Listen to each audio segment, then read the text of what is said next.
Hey everybody, it's Adam Ratliff with Adam So Fun. I'm here because I've been posting some pictures on my social media. If you don't follow my social media, you should. It's Adam So Fun with an SEW on Facebook and Instagram. Because if you're not following my social media, you're only getting half the story. But I'm working on this quilt. And there wasn't going to be a video with this quilt. I'm just getting it done. I'm custom quilting with Pro Stitcher, so I'm using custom designs from Quiltable that fit in all the blocks. So I'm doing a lot of placement. And through the process, I am creating this huge area because I'm not skewing things. I just need placement markers for them. So I'm going through and I'm creating a big area that basically encompasses the whole pass of my quilt. And then I'm going to come back, put all my pieces in. When all the pieces are in, then I go and I stitch. So this quilt in particular, just the interior, because I do have an outside border that I created a design for. Just this interior has 20 different pieces that have to stitch as I go through. So I want to show you how I do that because I was supposed to do a Facebook Live today and said I'm going to make this video instead of doing a live. And people seemed okay. If you haven't, please like, subscribe, and hit that bell icon so you're notified when new videos drop. I do try to put a video out once a week, and we're in the middle of our December stitch along where we're creating these cute little blocks and we're going to make a quilt out of them. There's 6 different sizes, and then we're going to do a lot of custom quilting on that. So yeah, we do a lot of stuff with and without Pro Stitcher, but today it's all going to be Pro Stitcher because I'm creating this design. So I'm going to kind of bring you up to the screen and I'll probably move you back because I'm going to go through and I need to create this big area and I want to show you how I do it. So we're going to see how I can do this most efficiently because I have to get this done in the next, let's see, it's 2, 3, 4, in the next 2 hours. And the pass takes 32 minutes. So I'm going to be pushing it. So I'm going to move you up and we'll see you back here in a second. All right, so here we are at my machine. I've advanced, I've basted, done all that. So this is what we're going to create. I want to show you a few things before we actually go in and make the areas, but I need this full layout. I'm going to select also, makes it darker. So I have, let's see, 1, 2, 3, 4, 5, 6, 7, 8, 9, 10. I have 10 sashing units. I have these 5, whatever they are, stars. And then I have my 4 blocks. They have 4 interior pieces. So I want to show you how I created these interior pieces first. So I'm going to keep this one out. Oh, that's going to select it. Here we are. And I'm just closing this. I was like, oh, did I hit record? All right, so this is actually 2 units. I'm going to close that area. File design open. So these are called... This set of designs is called Open Skies. It's from Quiltable. Remember, when you shop at Quiltable, you can save money by using the code ASF10 for 10% off or 10 additional percent off your purchase. So you can see these designs. These 2 are not included. I created those. You get this edge to edge, you get this sashing block, another sashing block. These 2 are sashing blocks that I'm using, so those don't count. You get this open frame block, which I really love. It looks great. Some interior pieces, and then this is another edge to edge that I created. So you have a lot of things, but I knew I wanted to use this block on the quilt top. But I wanted to fill it in with things. I wasn't going to use this open star because I already have an open star, or I'm already using the open star in some star blocks. This swirling pinwheel just wouldn't fit right how I wanted to use it or where I wanted to use it. And I did use it in cornerstones on my farther out border. Basically, I've used everything except for... Did I use that? No, I didn't use the open curve edge to edge, and I didn't use this pinwheel, waving pinwheel edge to edge. But I knew I wanted to use this block, and I was going to stick this open pinwheel and this soaring pinwheel in. So I'm going to open this block just to open it. And then I'm going to file design open and open the soaring pinwheel because I created this block and this is merged into 2. So it's 2 pieces that I stuck together. And I want to show you how I did that because this is a square. And if I view my bounds and I select this, because this block is a square, and I have squares that I'm putting in, I have blocks, square blocks that I'm putting things into, I'm going to really easily be able to skew this design into those blocks. but I didn't want to have to re-edit that center piece every time. So I figured I will make one piece that's one unit instead of 2 units and then just skew them together because they'll always stay proportional. So here's my block. Here's my star. First thing I want to do, I want to make sure this star is going to be centered on my block. So I'm going to hit follow really quick to move my crosshairs to the center. And there's my 2 pieces. So I'm going to come up, I'm going to turn my bounds off. So I'm going to come up here, I'm going to go modify, reposition, and over here we have all of our reposition functions. You can see what they all do if you watch the Plane and Pro Stitcher reposition video. If you haven't watched the Plane and Pro Stitcher series, it's a great one to watch because there's a lot of info about all these buttons. But I'm going to hit center, and it's going to use my crosshairs to center the design. So the center of the design is on my crosshairs.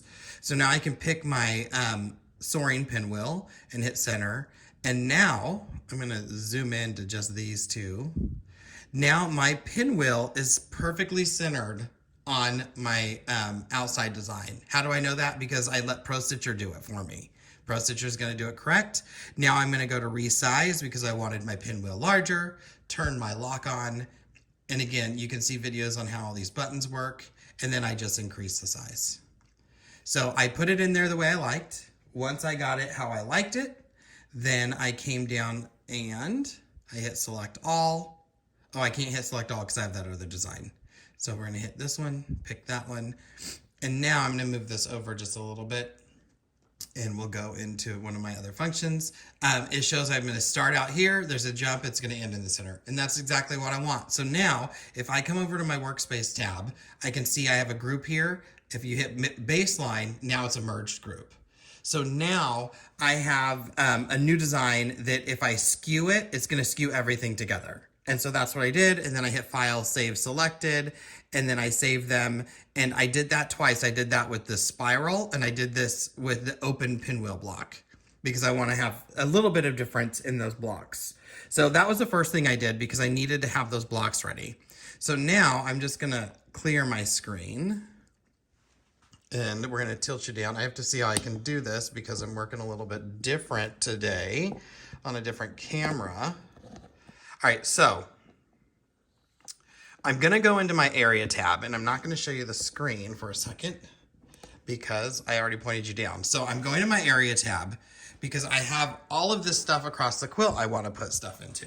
So I have a sashing block that's going to go here, a sashing block going here, a sashing block going here, a different block going here. But I don't want to have to create an area every time for every one of those blocks. So what I'm going to do is I'm going to make one big area that encompasses my whole row. And basically I'm just tracing things. This is going to be weird because I'm not standing right at my machine or right in front of it. So I'm in my area tab. I'm going to hit my diamond on my handlebar because in the area tab I can do that. And I placed my first point. Now I'm going to go up because I need to see where this block is.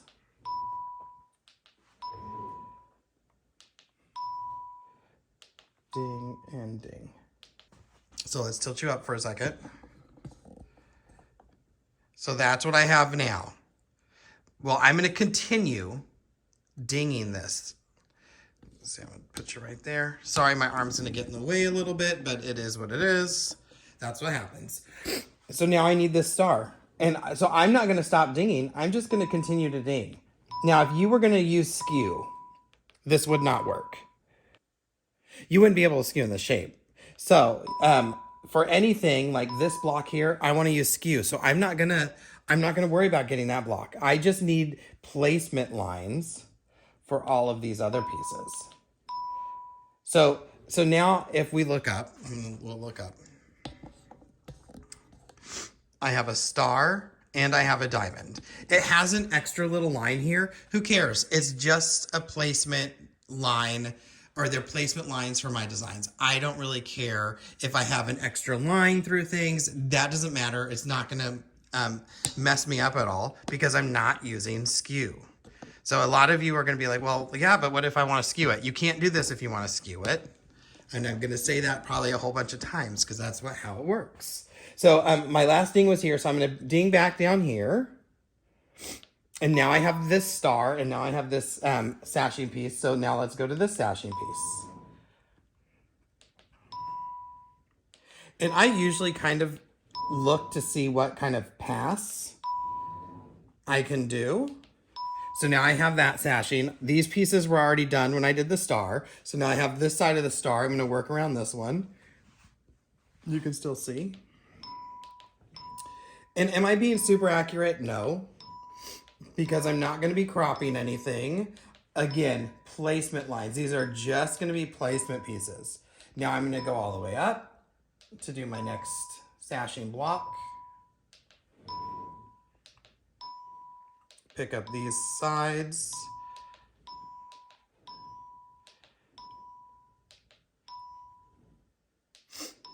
And now that's kind of my pattern. I'm going to shift you over. We'll show you the screen again. So there's my next two pieces. And so now I'm going to continue that. I'm going to put you over here. Let me see how I can turn this camera. Ooh, perfect. I'm going to continue that all the way across this. And some of you are going to want to watch this, and some of you are going to be like, ugh, fast forward. Whatever. Don't fast forward. I need to get my minutes. Okay, so I ended there.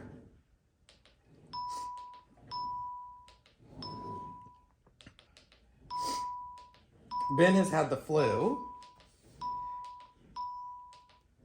And I think he's given it to me, which is fantastic. At least I'm home. So there's a lot of things in Pro Stitcher, since I'm thinking about this, that you can use in ways that aren't specifically what they're made for. Like, I don't think, most people think of an area, like you're going to build a design into it, you know, it's a spot. Like, we're telling the Pro Stitcher where we want it to stitch, right? That's what we're usually doing. There's no difference here. I'm just not going to be using a button to stick the designs in there. I'm going to have to do it myself, which is fine. I don't have a problem with that. So I'm going to be using a lot of nudge. I'm going to use a lot of custom rotation in the modify, reposition, and modify rotate tools. I'm going to be resizing things because I'll tell you right now, I am not the best piecer. I like to think I am, but then I look at this and I'm like, oh my gosh, no you're not. So I'm just dinging around, continuing, like I have a pattern now.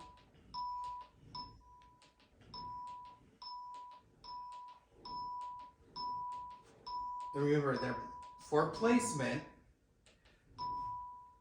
So if you're off a little bit, as long as you're not going over the lines, like I am okay making things smaller than they need to be. Now, I have to bring you over here because I just messed up. Let me turn that light off. All right, so I went around this, but I forgot to pick up this corner. I forgot to pick up the corner right here. So what I'm gonna do, I'm gonna just come into my block just so I can move some lines around.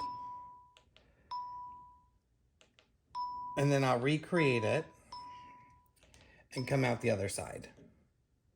So now I have that block done, and ideally I don't like the line going straight across. So I can just come straight up and ding, because remember, it's gonna close my shape for me. We're gonna travel. You get to see all the mess in the back.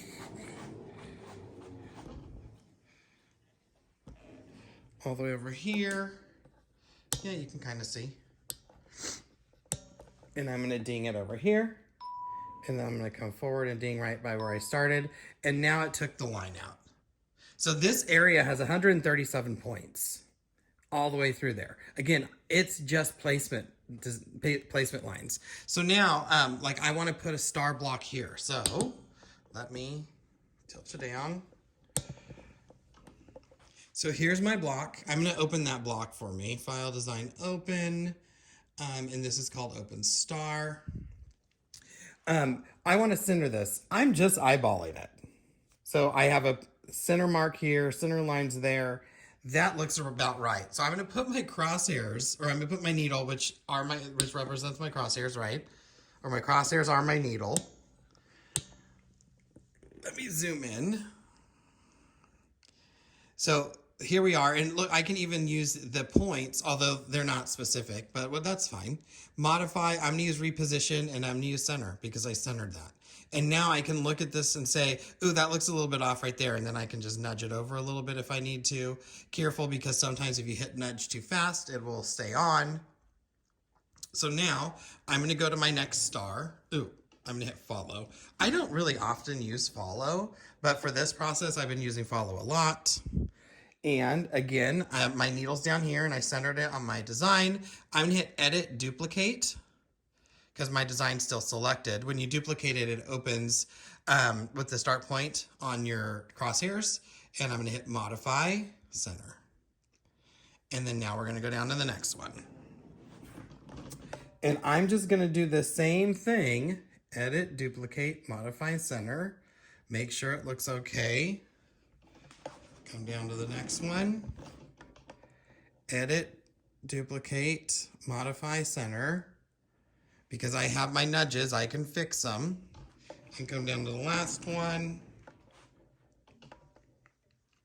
Edit, duplicate. Now this is the one, I'm gonna pick this and move it. Look at all those extra lines in there. Who cares? It's just a placement line. It's not gonna matter. Modify, center. Because I'm not stitching those lines. So now when I zoom out, all of my stars are put into place. So I'm gonna come back, it's a mental thing with me, I always start on the left because I know that's where things are gonna work the best. Let me see what's that. I'm trying to put the camera down. Okay, that worked. Kind of. Remove you. All right, so can we still see? Yeah. So now we're gonna pop into this one because I'm gonna do my sashing. File design open. I had already opened the sashing fan and I resized it to somewhere where it might fit and then saved it. Let's see, we'll zoom back in. So now I have my like diamond block and I can select my design, move it in there. And then this is where I can come into my edit or my modify, rotate. Actually, let's use reposition. Oops, it got stuck. People get really mad about that thing getting stuck. I'm gonna rotate a little bit more, reposition it where it looks like it might fit, resize it. I'm turning my lock off because I wanna stretch it out because it doesn't look like it really fits. I think if I go there and then move it down, because I'm just trying to get this to fit in there. And I think that looks good. Now, is it exactly perfect, centered, and beautiful? No. Is anybody gonna look at this and be like, oh, that's not exactly centered, perfect, and beautiful? They're just gonna say, hey, that's beautiful. So now I'm gonna continue that all the way across the row. And then for this piece, for my lower piece, a hummingbird just ran into my window. Oh, I feel bad. It flew away, so I know it's not dead. File design open, and I want to open my sashing fan that's rotated. That's the one I saved for here. I can zoom in, and I'm just going to do the same thing. In this side, this case, we're going right and left. So we'll move over. And it looks like, oops. It looks like it's a little too tall. So let's see, we're gonna rotate it here a little bit. And then I'm gonna resize it. And I'm gonna change the height and shrink it down because I want it to fit in my lines. Because I don't want it, what I don't want it to do is stitch out into the boxes next to it or into any blocks next to it. And I can reposition to the right a little bit. And now that one's centered. So I'm gonna go and I'm gonna finish all of these and we'll bring you back here when I do the actual squares. I forgot to say something. So as I work, because usually I would do all of them across the top, all of them across the bottom. So I have this bottom one. Let's say the top ones are done. So I have all my sashings and I just need these last three. What I would do is I would bring my machine over. My needle is in this same position right here. I'm going to zoom right there. I'm going to put my needle where I think the point should be. Look how off that is. Look how horizontal this is not. I'm going to hit edit and duplicate. And then now I can just start editing. When you hit duplicate, it's gonna open a copy of it that I know should fit-ish if this were like not so wonky. This is why I love Pro Stitcher. And this is why I always tell you guys, at the end of the day, it's just a quilt. This is as wonky as can be. Am I happy? Sure enough, because whoever gets this is never gonna know, because I'm not gonna point it out. So now this block is set. So now I can come to my next one. This is where follow works nice. Well, kind of, except you have to turn it off so you can see the whole block. Here we are. Oops. There we are. Edit, duplicate, modify, and it's just about, oops, not 45 degrees, that's too much. Using your functions in Pro Stitcher to help you complete your task. Ooh, that looks good. In. And so I'm gonna continue this and then we'll see you back here in a second. Okay, we're back. Everything is set. This, essentially, I could stitch this out. I could stitch this right now and be totally fine and everything would be fine. I don't want to because I want to add those blocks in there as well. So the first thing, make sure you're ready to delete this area, because now I'm done with the area. Everything's placed, everything looks good. So now I'm gonna delete this area, but if you delete this and you start doing other stuff and you can't undo enough to get back to it, you have to do that, redo it. And remember, I have 137 points to work with. So I wanna make sure that this is done. So I'm gonna clear my area, because I am. And so now we're gonna work on those squares. So I'm in my area tab already. I have to remember what designs go where.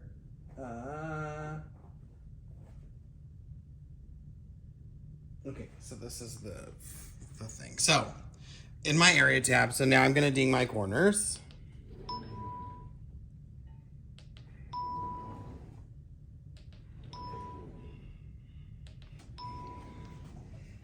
There we have it.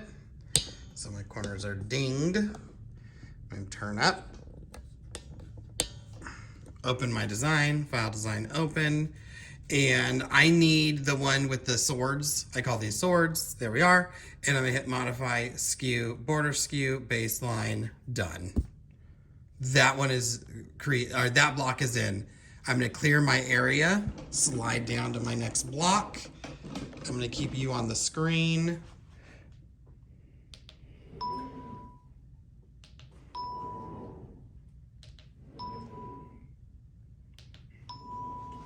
There we are. File design open. I'm going to pick my other one, modify, skew, border skew, baseline, because we always baseline after a skew. Area clear. Next block.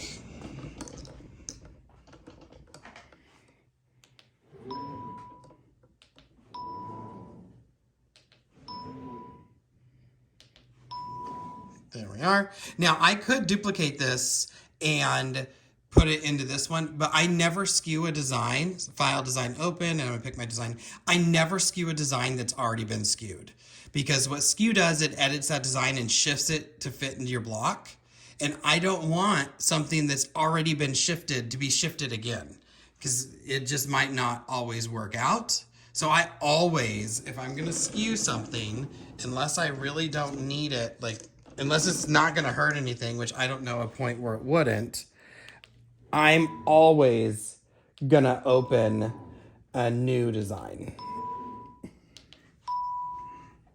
Better safe than sorry. Oops. Don't open a workspace, it deletes everything. Modify, skew, border skew, baseline. How long did that take? It took less than 3 minutes because I can see the time on my camera. So now all of those are done. So by creating these designs to start out with, where I can open them and then just skew them into where I needed them, it saves me so much time because I was able to place them all in less than 3 minutes, where if I had to go in and try to center this and, you know, you're skewing one and resizing the other, no, I want everything to stay proportional. So now I have all my designs there. We have, there's 18, or there's what, let's see, 2, 4, oh, there's only 16. Oh no, 17, 18, 19, 20. There's 16 units, but this one's 2 pieces. So there's my, I'm going to say 20. I could stitch out just one row. I can stitch out both rows. We can do however we want. This is select multiple. I'm going to select multiple, and I've decided that I like to stitch straight across this first row. So there I am. I'm just picking one at a time, and then I come back to the left. Because again, I like to work left to right. Uh-oh, I missed one, so let's start over.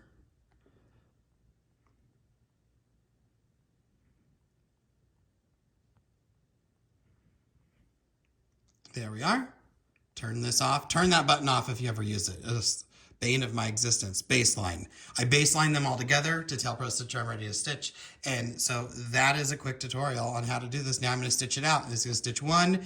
I have my jumps turned off, so I will tie off, move it over here, and I tie off at the end of everyone. And this will take about 35 minutes if I'm right on top of cutting that thread after each one. So, all right, everyone. So that was a quickish tutorial on how I use the area as an alignment tool, not necessarily something to skew and fit a design or crop a design, but just to show me where things are in my Pro Stitcher universe and line things up, especially if I have multiple blocks across the quilt. I do this quite often, like with New York Beauty blocks or anything where I have designs that need to fit in a specific spot but aren't necessarily going to be skewed. Honestly, I don't use skew a ton. It has its place, but sometimes skew just doesn't work. You need to go in there and you need to use your other options, your resize, your rotate, your reposition, align. All of those are there for a reason. They're functions to help you out in your long arm journey. So I hope you learned something. Remember, please like, subscribe, and hit the bell icon so you're notified when new videos drop. And don't forget to follow me on social media, Adam So Fun with an SEW on Facebook and Instagram, where you would have already seen this and wrote it down for you. But yeah, it's a very easy process if you think outside the box and think less of I'm gonna put it in here and more of like, oh, this shows me where that block is. So you can mark anything on your quilt top. You could put a triangle in something and just stick something in a triangle in your negative space. I do that all the time. So I don't know. Until next time, we'll see you in the next one. And remember, at the end of the day, it's just a quilt. Mine's wonky. You saw how off some of my blocks are. Who cares? It's a quilt. It's going to keep me warm. Thanks, everybody. We'll see you in the next one. Happy holidays. Bye.